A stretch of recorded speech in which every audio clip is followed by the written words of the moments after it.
The Astros won. They broke their scoreless streak of 24 innings without scoring a run. Yuli Gurriel opened things up. Bregman hit a bomb and started staring at the camera.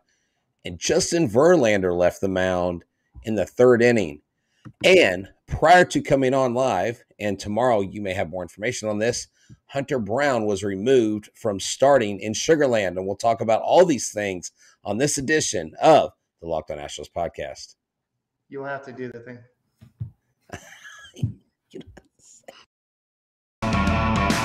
Hello and welcome to Locked On Astros, your daily Astros podcast. Here are your hosts, Eric the Man Huysman and Brett H-Town Wheelhouse Chancey.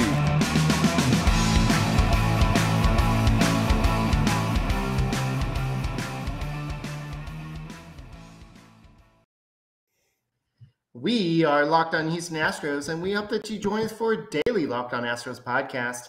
My name is Eric Huysman. You can find me on Twitter at Eric Talks Astros. You find the show at Locked On Astros, your team every day. Brett, where can you find you at?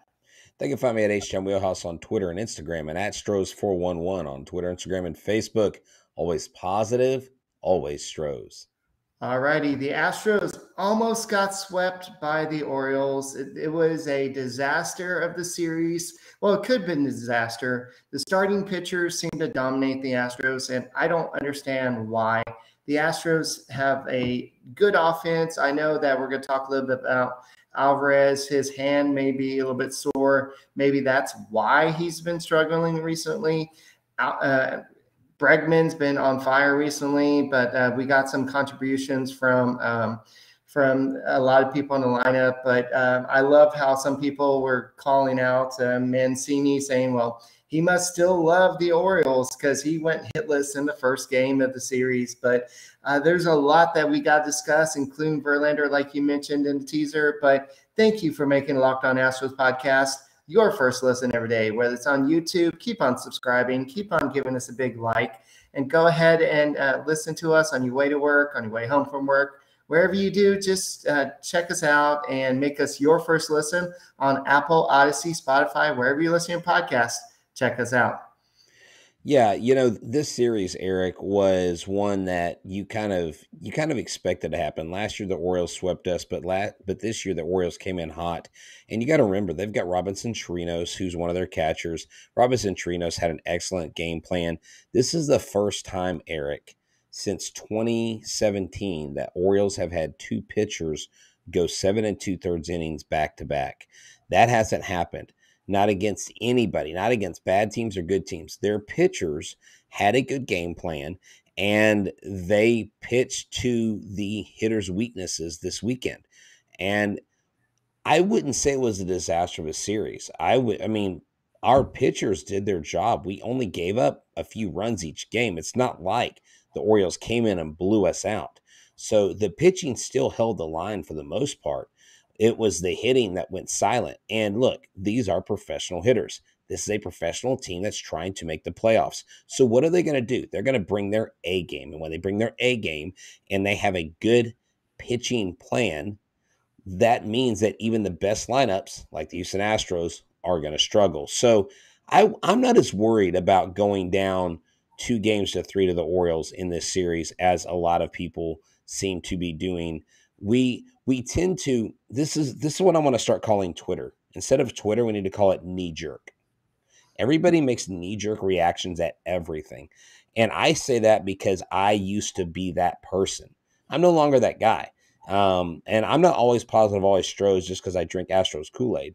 But it's because in this long season and in a game, you've got to look at more than just one thing. You can't just look at one game or one at bat. You got to look at everything. And we're going to talk later on about Jeremy Payne and his trending numbers down, his OPS, and what he does against certain pitches. And so we've got to take everything into consideration of what happened this weekend. Yeah, and the Astros, I know Dusty Baker said that the Orioles just outpitched them in the first two games, and what the starters shut them out for 7 innings in the first two games and almost did it in game 3 as well. But thankfully, Yuli Gurriel took care of business. But the Orioles came to do something a lot of teams can't do, and they came to battle the Houston Astros. And so credit to them. They're still trying to find some way into the playoffs. They're probably not going to make it this year, but who knows what happens. But the Orioles do have a great team, and they're in a couple of years with the kind of the young talent they have. They could probably give the Yankees and the Rays a run, and the Blue Jays, for that matter, a run for their money. But I do want to kind of focus on Justin Verlander. Yeah, definitely. He did leave after 3 innings, and the bullpen had to come in and throw 6 innings of one-run baseball. So unfortunately, Verlander was kind of limited in his last start. He was pulled. I think he was at 91 pitches during a no-hitter. And the Astros are going to be a little bit cautious with him. But in this game, a lot of people are like, oh, I guess they're going to limit him to 60 pitches. But that wasn't the case. He actually left with, what was it called, right calf soreness or discomfort? No, right calf, no, discomfort. Yeah, they didn't use the word soreness or injury. Yeah, discomfort. And look, he is an aging pitcher. This could happen to anybody. It was so funny. Dusty Baker mentioned, that's why I wear these hookah shoes. Those are basically running shoes. And if you have ever been in the running community, the hookah shoes have a real large sole, and they help with balance and everything. Uh-huh. And I don't know who asked it, but I felt bad for the person asking the question, because I was like, they must know nothing about running, because they said, well, are you going to get Justin Verlander some hookah shoes? And he's like, I don't think they make cleats. Like, one of the reporters asked. I was like, okay, I'm sorry. Like I screamed on the inside when I heard that question.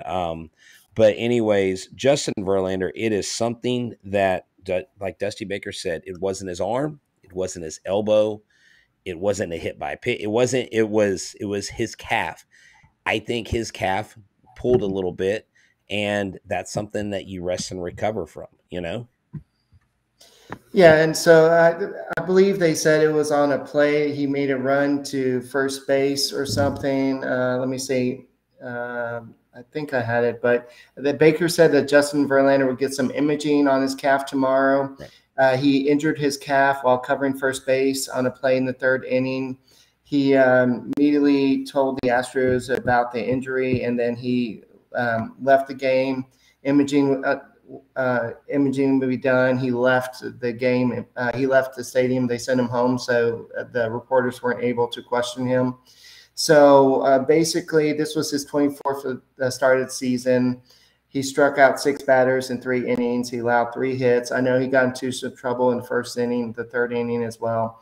So unfortunately, it just was a situation where this is a guy who's having a miraculous season, and possibly this could be a minor issue, but yeah, he did lower his ERA, so that's a good thing too.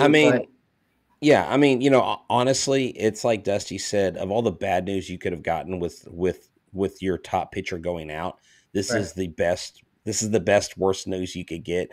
So he is definitely trying to spin this positively, and that kind of will dovetail us into a corresponding move that may be happening, but not right now. I don't want to talk about that, because Alex Bregman, Eric, is having an absolute amazing August right now.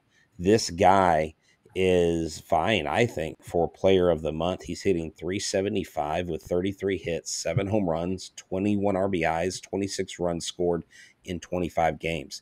Right. This is a player of the month type of month for Alex Bregman. And I imagine he keeps us going, because our next few series are against basically bottom teams that have pitching that are susceptible to give up the long ball. And this bodes well for Alex Bregman. I love to see it.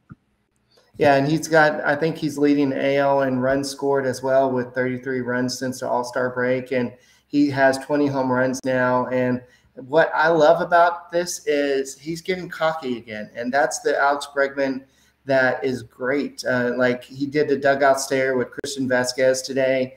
And that's the Alex Bregman who's going to be MVP. He's got, maybe not for the American League, but that's the guy that you need for the Astros. And we'll talk about Alvarez in a few minutes, but Alvarez is struggling, and you needed somebody else to step up, and that somebody is Alex Bregman. But the perfect place to go watch a game at is Hooters of NASA, right? Yeah, that's right. Hooters of NASA. If you and your buddies love to find a place to watch the Astros, Hooters of NASA is a great choice. They've got the world famous Hooters girls. They've got 15 different sauces.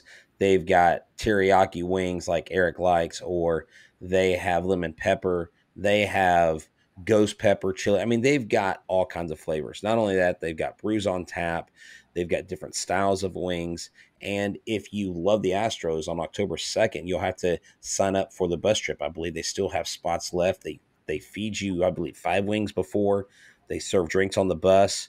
They give you it comes with a ticket to the game. You come back, they feed you on the way back, and then you're home safe and sound. And go in, ask Rosie about it, ask one of the waitresses about the bus trip on October 2nd, the Astros game. Also, their happy hour specials Monday through Friday from 3 to 6. They are packed. We've been there during the week, midweek. A lot of people there. Great service, great food, and great fun. I-45 South, exit FM 528 for the great wings and best service in Western Texas. That's 20796 Gulf Freeway. Hooters of NASA. Tell them Locked On the Astros sent you, and you'll get free fried pickles as an appetizer.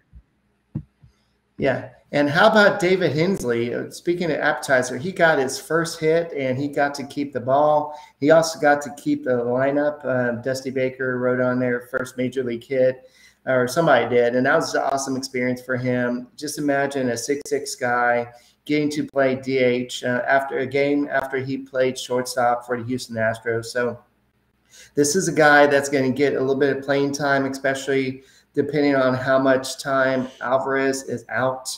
And this is a discussion I do want to kind of have with you, Brett. I know that the Astros are come out and finally said that he is dealing with some type of hand soreness. You and I have kind of, mostly you've been kind of talking, well, is he totally healthy? Is there something going on with his hand?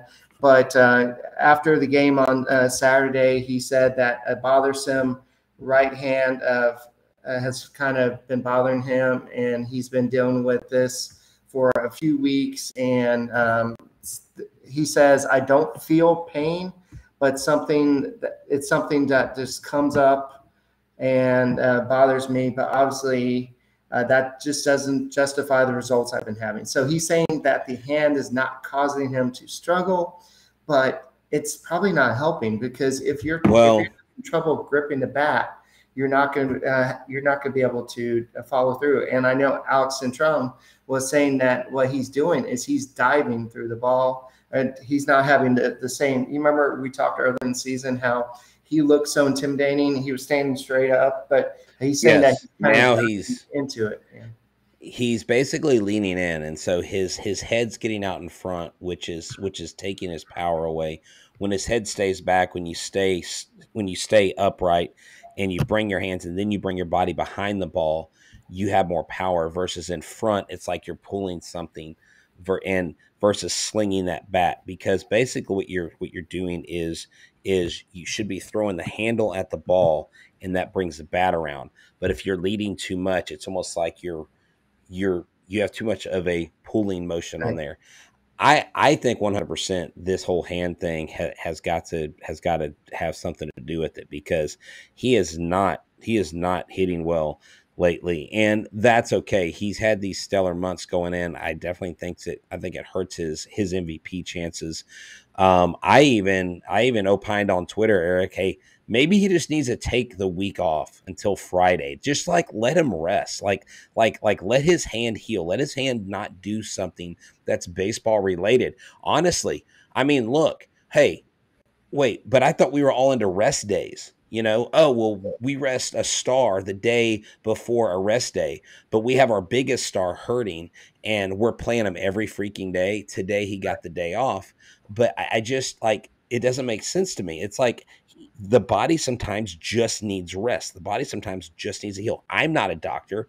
I'm not the trainer in there, but I just think that Yordan, and some people in here are saying they think it's a mental issue. Baseball is always a mental issue. Okay. Right. So when a player is struggling physically, it's not one or the other. It's both. So when a player struggles physically, they're going to struggle mentally. Okay. And Jordan's had those struggles mentally, and he's talked about those struggles. That's how he got out of a slump last year when he bunted, because he talked to his dad. What do I do? And so they're going to do this. They're human. Okay. That's going to happen. But right now, the pressure may be on, though, Eric, because we got so many players dealing with various things. Chas McCormick, I don't know what's going on with him. Just different things popping up here and there. Maldonado got hit in the hand today, and I freaked out, and I'm like, good Lord, here's another hand injury. Yeah, I know. But, Eric, I want to talk about Jeremy Pena, okay? If that's okay. Can we do that right now, or do you want to save that? A couple more things about Alvarez before we move on.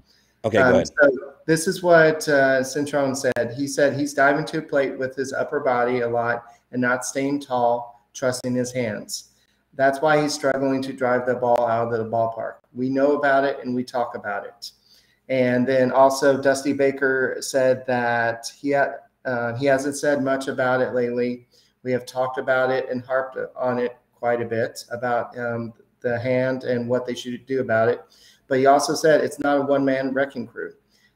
He can be from day to day, but this is a team. It's not just Alvarez, and that's what we've seen a lot.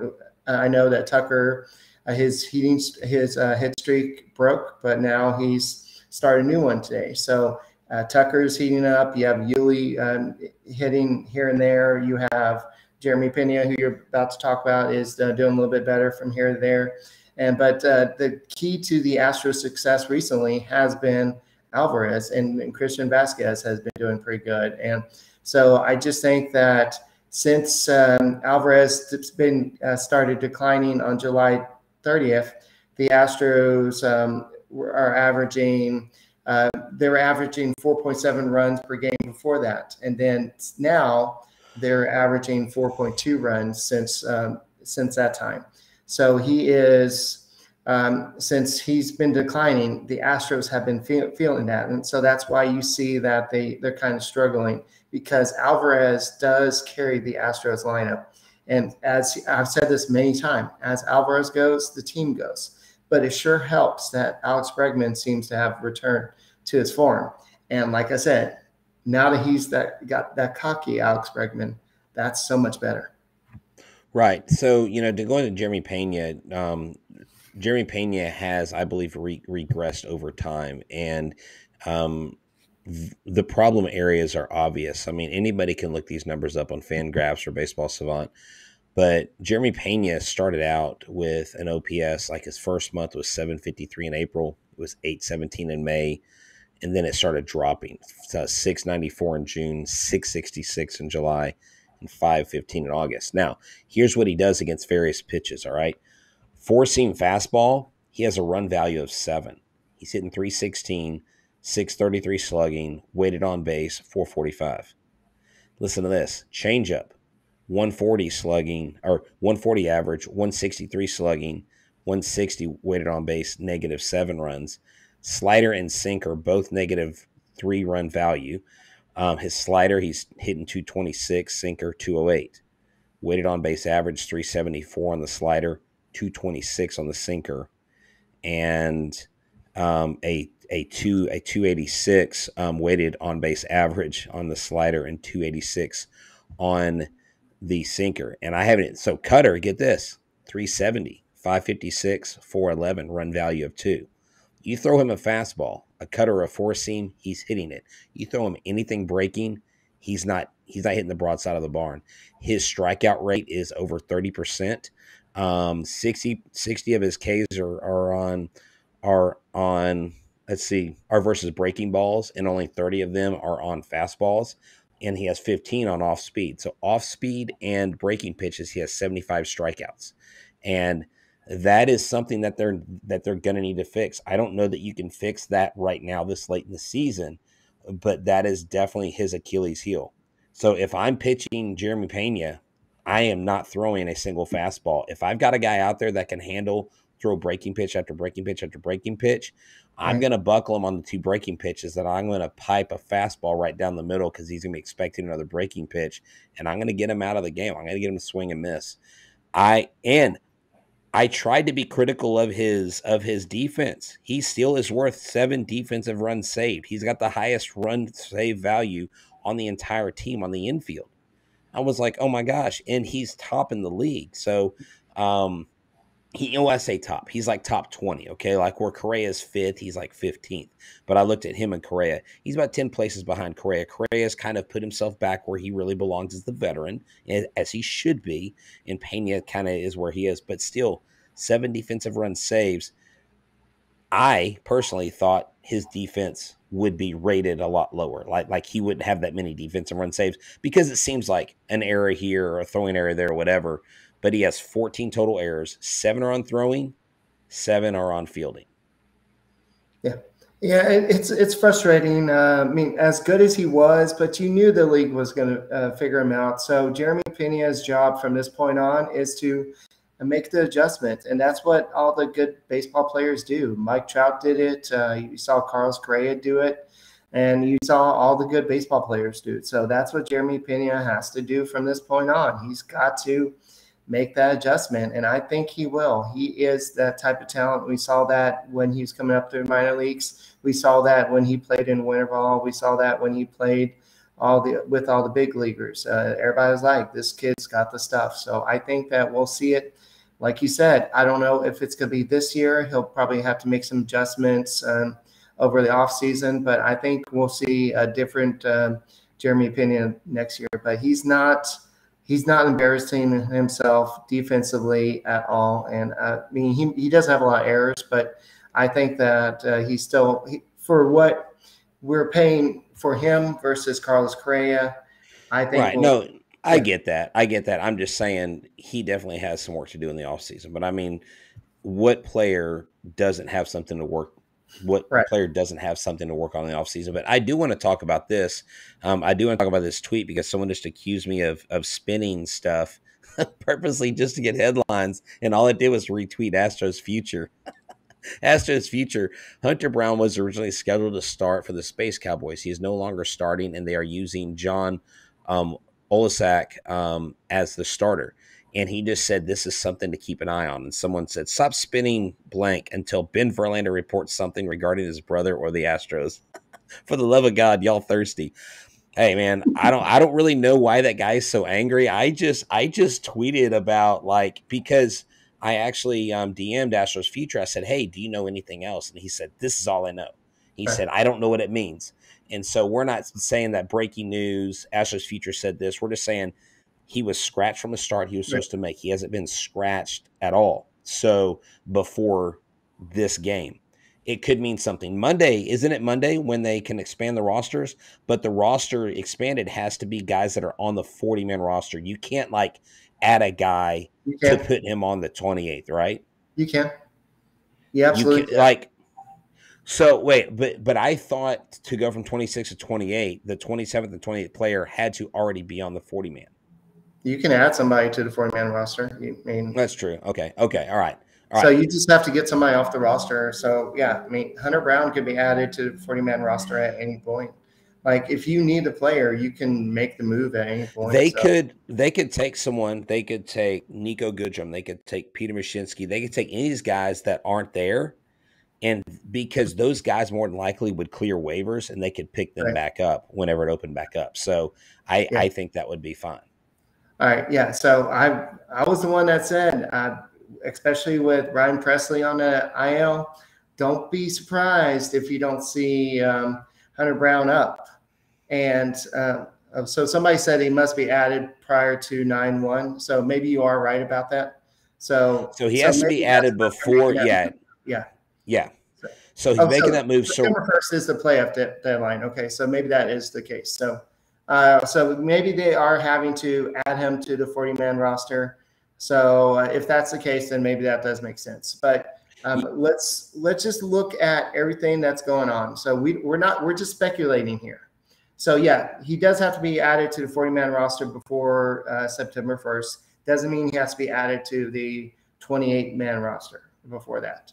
So no, the waiver deadline is not a thing anymore. But so if what we've seen from this past week is we've seen Dusty Baker try to go to the 5-man rotation, and we saw a limited start from Justin Christian Javier. Verlander today, and we saw a couple of starters struggle a little bit. So Dusty Baker said Frommer will start Tuesday, and either Christian Javier or Luis Garcia will start on Wednesday. So what we could be seeing is the fact that they may be pulling up another maybe long reliever, somebody like a Hunter Brown. And so I could definitely see them adding him to the roster to say, hey, why not? We're going to have to add him to the 40-man roster this offseason anyway.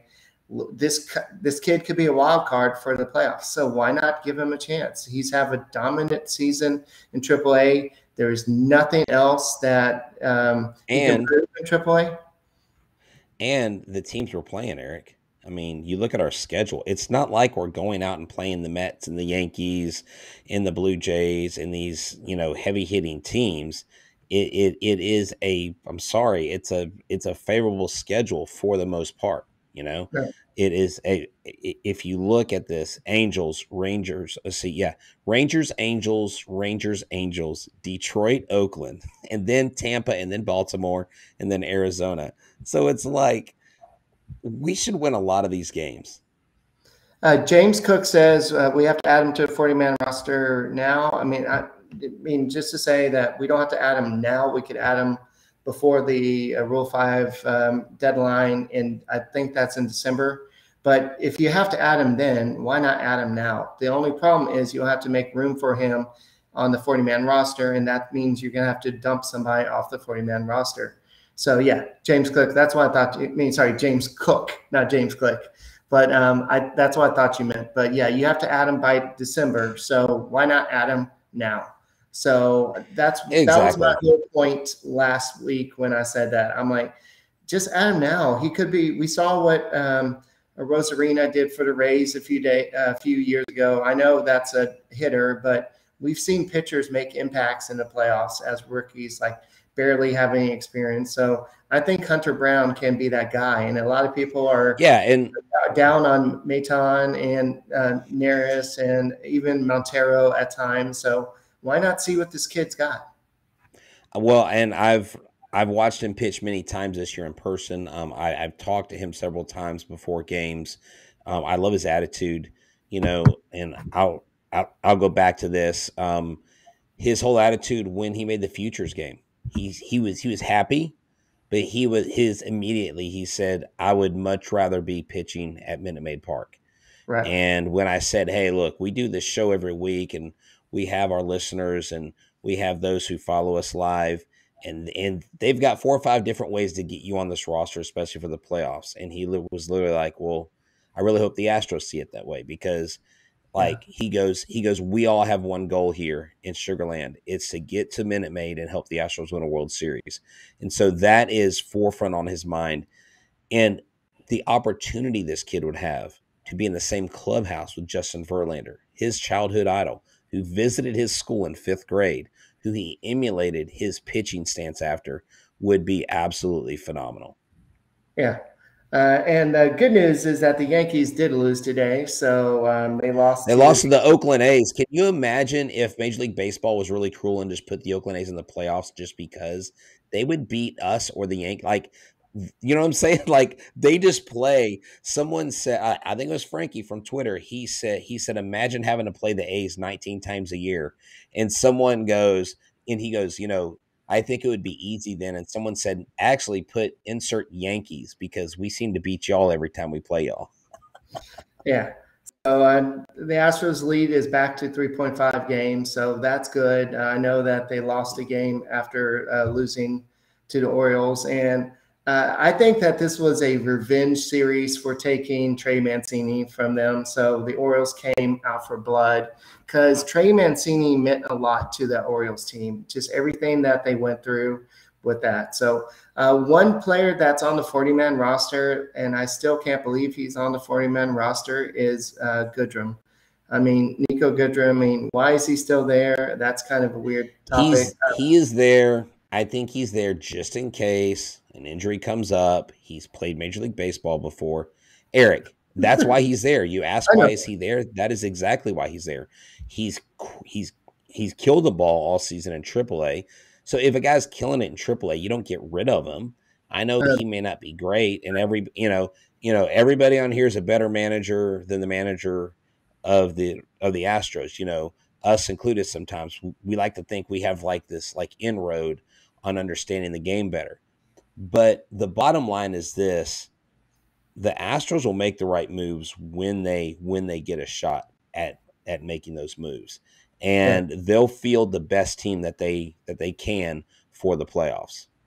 Yeah. So Dusty Baker said that he hopes that Alvarez. He thinks that Alvarez will avoid the IL, and he's hoping that the day off will help him maybe just recover, and he'll be back in the lineup on Tuesday. So one thing that we kind of was, I wanted to kind of discuss, we kind of avoided it earlier, but this is August 28th. If you're listening to this on Monday, it's August 29th. Do you put Alvarez on the IL retroactive to today, just to say, hey, we just want you to get better, relax? You said, we'll give him the rest of the week off. You're not going to, even with an 11-game lead in the standings, you're not going to just give a player 5 days off or something like that. But if you're going to do that, you must put him on the IL. Now, the Astros do that because they said they have not discussed it. No, it has not been discussed. No, I'm asking you, Brett Chancey, would you do it? Well, no, I wouldn't do it because the Astros aren't doing it. Why would I do something they're not doing? You just said you're going to have them sit the whole week. Oh, yeah, just rest, man. Why not put you on the IL? Just not going to play you. Just ride the pine, kid. I mean, come on. Why are you gonna put him on the IL when a real IL spot comes up and you need to use it? I just look. At the end of the day, if he comes back Tuesday and he's fine, whatever. But what they need to determine is they've got to connect the dots. Yeah. His hand is hurting or it's not. His hand is affecting him or it's not. I think it's all of those things. Oh. I think his hand, when you ask a player, does it hurt you? If it just bothers them, they're not going to tell you it hurts you. I mean, think about an athlete, right? That starts from when you're a kid because why? You want to be out there. I mean, he had the pressure of having his parents there too this last week. So, of course, he's not going to go, hey, put me on the IL. My mom and dad are here to watch my first Major League games in person. So he's going to tough it out. He's that kind of person. He's there for the team. And I think sometimes, ultimately, these players, when they try to be team players, it ends up hurting them in the long run. Now, I don't think it's that severe. He can still hit the ball. And there was someone on here earlier that said maybe it's mental. Maybe he needs a mental break. But you don't go on the IL for a mental break. Look, they have an off day. If it's 2 games in Arlington, don't play them. Just don't play them those 2 games. What's the big deal? It's 2 games in Arlington. Or Southern Oklahoma, whatever you want to call it, Tough Shed Stadium. Just go. I mean, we have to go to that Poverty Franchises Stadium and play. Just go. Don't let Alvarez play. He's highly valued. Get Vasquez in there. Not Vasquez. Get Mancini in left field, and heck, let Dubon play DH. I don't know. I don't care. Just rest him for a couple games. I understand what you're saying. Hensley got. Oh, I'm sorry, Hensley. Yeah, I literally hit him after first. Well, I was literally trying to pull Hensley's name out of the air, and I completely forgot. My bad, Mr. Hensley. You are 6'7". Good Lord, don't pound me in the ground if you ever meet me. But yeah, that dude. If you look at his numbers in AAA, they're so good, and I love that they got Hensley. I just think JJ struggled too much, but Hensley literally has played just about every position on the field. And, hey, look, Framber Valdez is going Tuesday. We have a day off tomorrow, but tomorrow we'll be breaking down the whole Rangers, series and all that stuff. So we're not going to get into that tonight. Right. But all in all, I thought the Astros pitchers did an admirable job for the most part. They only allowed 3 runs to the Orioles in, I believe, each of those games. And I think the offense just went silent. And someone told me this, and I want to get your take on this, and then I think we should probably wrap it up soon. Someone goes, maybe they need to get swept. I'm like, what do you mean they need to get swept? He's like, I don't know. Maybe getting swept by the Orioles at home, like mentally be like, hey guys, we need to start hitting better. I said, I don't know. I really think we're not giving the Orioles pitchers any credit. Like we act like, so this is my problem. When the Astros hitters don't hit, we never give the opposing pitcher credit. We just go, oh, well, they just sucked and they should feel bad and they're professionals and they didn't do their job. No, maybe you just face competition that on that day is better than you, period. Right? Yeah. I thought they did get swept by some bad team this year. Didn't they get swept by the A's? They swept once. Right. Once. And then they went on some tear, right? Right. Yeah. So you think that if they get swept again, then we'll just go like that? I don't know. No, I didn't say that. I'm telling you, someone told me that, and I was having that discussion with them. What do y'all think about Click's tenure so far? I think Click's tenure is great. I don't know what people are complaining about. I mean, we are number one in the AL. We have the best record in the AL. We completely own the Yankees and the Mets right now. If we played either one of those teams in the playoffs, we'd beat them. Period. End of story. I mean, if you're looking at the big moves, he hasn't gone out and got the big names, but he's gotten the names he's needed to get, like the Ryan Staneks, and he's gone out and gotten the names, the Hector Neris's and the Monteros, and even though they're struggling a little bit recently, but he gets he does the Rays type of moves, the kind of under radar, the little money, and that's what he had to do because the Astros have a lot of contracts that they're kind of stuck with for right now, and they have some good players. So I think the Astros are here because of the team they have, but also I think James Click has done a great job. Could he have gone out and got Josh Bell? Sure.